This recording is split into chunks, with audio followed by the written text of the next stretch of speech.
Hello everyone, we are going to make a flower by taking some straight lines and covering them with the petals like this. After that, we're going to repeat them once more and then making a stem with the same. After that, we are going to make a leaf at one side of it and then again at the another side. And then we are going to color them with pink and green color.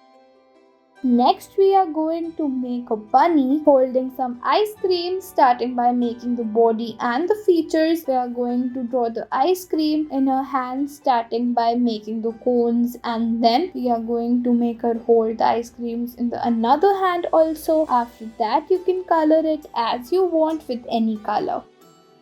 Next, we are going to make a girl who is dancing, starting by making her face by using a round coin. Then we're gonna add the features of it like eyes, nose, and the ears. Then we're gonna make this beautiful outfit which she is wearing with a bow. After that, you can see we are going to make the hands and the toes of the girl. After that, you can color it with any color you want.